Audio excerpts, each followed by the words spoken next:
Assalamualaikum warahmatullahi wabarakatuh. Perkenalkan, nama saya Raihan Deriza Rafsanjani Baskita.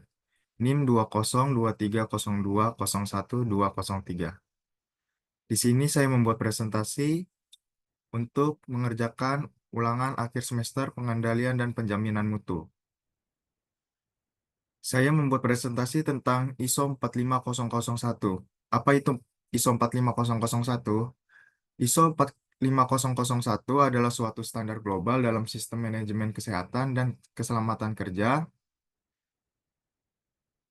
Ketiga, implementasi ISO 45001 adalah upaya penting yang dapat membantu perusahaan Anda dalam memenuhi persyaratan hukum, meningkatkan produktivitas dan efisiensi, serta memperkuat reputasi perusahaan di mata pelanggan dan pihak berkepentingan. Ada 10 klausul ISO 45001 sebagai pedoman implementasi.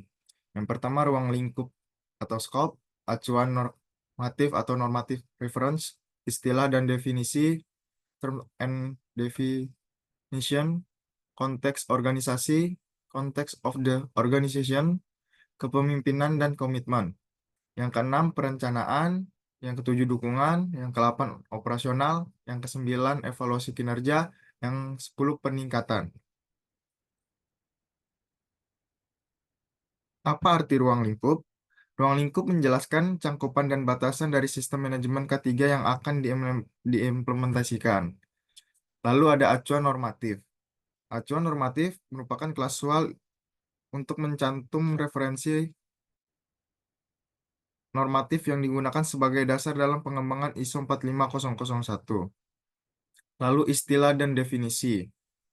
Istilah dan definisi menyediakan definisi istilah yang digunakan dalam standar ISO 45001, yaitu bahaya, risiko, dan kontrol.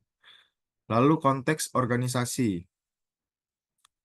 Klausul ini mengharuskan perusahaan untuk mengidentifikasi dan memahami konteks eksternal dan internal yang mempengaruhi sistem manajemen K3, termasuk pemahaman terhadap kebutuhan dan harapan pemangku kepentingan. Lalu kepemimpinan dan komitmen. Kepemimpinan dan komitmen menekankan pentingnya peran manajemen dalam mendukung dan memastikan komitmen terhadap sistem manajemen K3.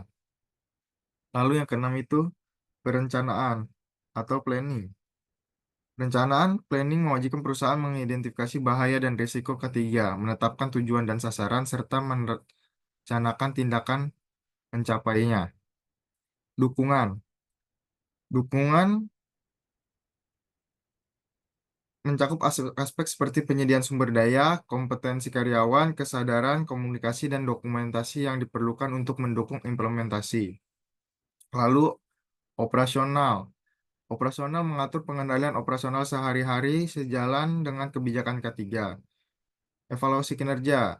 Ini mengharuskan perusahaan untuk melakukan pemantauan, lalu pengukuran, analis, dan evaluasi kinerja sistem manajemen K3. Peningkatan.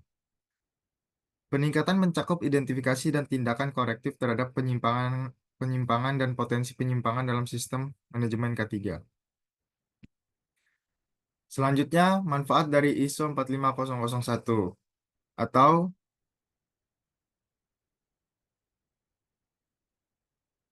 yang sering disebut manajemen kesehatan dan keselamatan kerja atau K3. Apa saja manfaatnya? Yang pertama itu untuk mengurangi risiko kecelakaan kerja, yang kedua meningkatkan kepatuhan terhadap peraturan K3, yang ketiga meningkatkan reputasi perusahaan, yang keempat meningkatkan efisiensi operasional, dan yang terakhir itu meningkatkan keterlibatan karyawan. Pertama, dengan mengidentifikasi dan mengendalikan risiko ketiga secara sistematis, karyawan pada perusahaan Anda dapat mengurangi potensi kecelakaan dan cedera di tempat kerja. Yang kedua, meningkatkan kepatuhan terhadap peraturan K3. Implementasi K3 adalah langkah penting untuk membantu perusahaan dan memahami dan memenuhi persyaratan hukum peraturan yang terkait dengan K3. Meningkatkan reputasi perusahaan. Perusahaan yang telah disertifikasi ISO 45001 akan dilihat sebagai perusahaan yang peduli terhadap kesejahteraan karyawan dan lingkungan. sehingga akan meningkatkan reputasi perusahaan tersebut. Yang kelima, meningkatkan efisiensi operasional.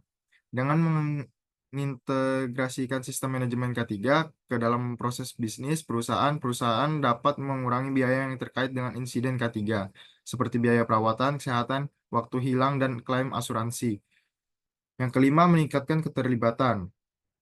Karyawan yang merasa aman dan sehat di tempat kerja akan lebih termotivasi untuk bekerja dengan baik.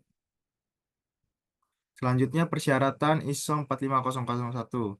Yang pertama itu kebijakan K3, identifikasi bahaya dan penilaian risiko. Ketiga, tujuan K3 dan program perbaikan. Yang keempat, kompetensi dan pelatihan karyawan. Yang kelima, komunikasi dan konsultasi. Yang keenam, pengendalian operasional. Yang tujuh, penanganan darurat. Yang kedelapan, monitoring dan evaluasi kinerja.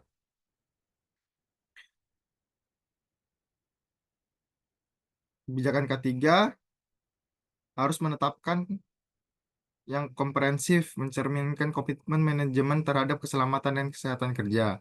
Identifikasi bahaya dan penilaian risiko. Identifikasi dan risiko secara terus-menerus dilakukan oleh perusahaan untuk mengidentifikasi dan pengendalian potensi risiko K3. Tujuan K3 dan program perbaikan, yaitu yang spesifik, terukur, dan relevan, serta merencanakan program perbaikan diperlukan untuk mencapai tujuan diinginkan. Perusahaan harus memastikan bahwa karyawan memiliki potensi yang diperlukan untuk melakukan tugas mereka dengan aman, serta menyediakan pelatihan yang relevan meningkatkan pengetahuan dan keterampilan mereka. Komunikasi dan konsultasi. Sistem komunikasi efektif perlu dilakukan oleh perusahaan untuk menyampaikan informasi K3 kepada karyawan dan pemangku kepentingan lainnya. Pengendalian operasional diperlukan untuk perusahaan untuk memastikan bahwa kegiatan yang dilakukan sesuai dengan kebijakan K3. Lalu penanganan darurat. Penanganan darurat mengidentifikasi potensi situasi darurat yang menyusun rencana tanggap darurat serta melakukan latihan evaluasi secara berkala. Monitoring dan evaluasi kinerja, yaitu pemantauan dan evaluasi kinerja sistem manajemen ketiga secara berkala, patut dilaksanakan perusahaan demi memastikan efektivitas sistem identifikasi area perbaikan. Proses sertifikasi ISO 45001, yaitu ada 7 tahapan. Yang pertama, persiapan dan pelatihan, pengembangan sistem manajemen K3, lalu manajemen, yang ketiga implementasi dan verifikasi sistem, yang keempat audit internal, yang kelima tinjauan manajemen, keenam audit eksternal, yang ketujuh sertifikat, penerbitan sertifikat.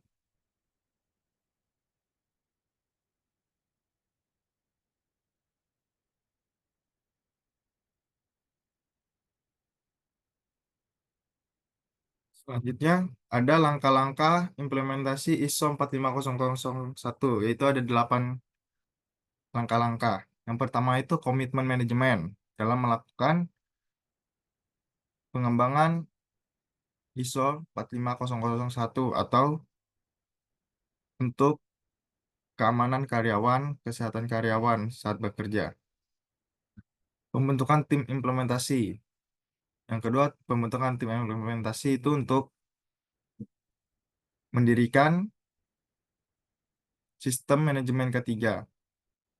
Pelatihan dan pengembangan kompetensi sebagai latihan untuk tim yang melaksanakan tugas menjaga karyawan dalam keselamatan bekerja. Identifikasi bahaya dan penilaian risiko untuk menilai-nilai